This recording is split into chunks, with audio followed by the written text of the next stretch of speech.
Okay, I do have this pretty interesting little isometric drawing tool that's a website that I found online for you to use, and it's something that would be fairly easy to help you kind of start to practice some of these uh, visualization problems to kind of get a better idea of what's going on. It's a little glitchy sometimes, so you kind of have to use it, but I just want to give you a real quick rundown. Um, Here I have the line creation tool.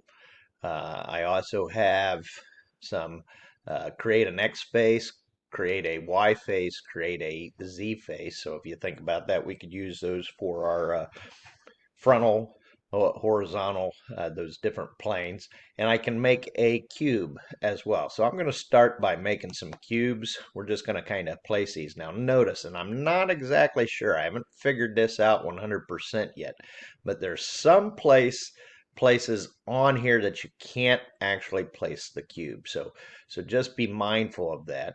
So I'm going to kind of place a cube here with this. We're going to kind of double this up for a second. I'm going to show you here what's going on.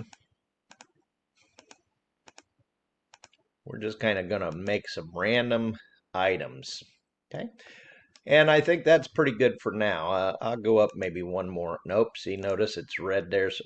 So again, I don't know what's going on, but it won't let me place one there, but it will let me place one there. So we're going to kind of do that. All right. Now I've got this object here in three dimension in my isometric view. Now, what's kind of cool is if I go here to inspect, notice it kind of puts it there. I can kind of rotate this around to see.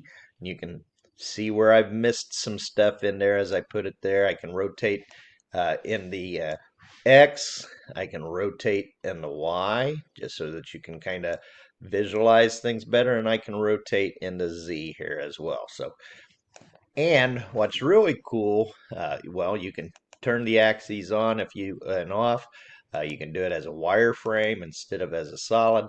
But this is the cool feature right here. If I go to 2D right here, this also gives me a front, a right side, and a top view. Now it's kind of backwards here from the way we would be looking at it. But it gives you an idea. So it kind of will help you to start to take a look and start to kind of put these things into view. I'm going to turn this, rotate this around again here in the Y.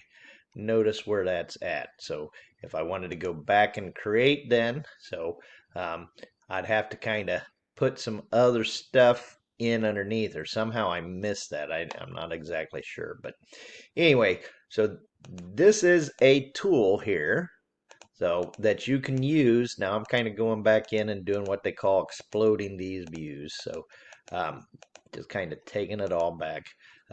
So anyway, try it out. Use it. It's online. It might help you as you start to view these different objects.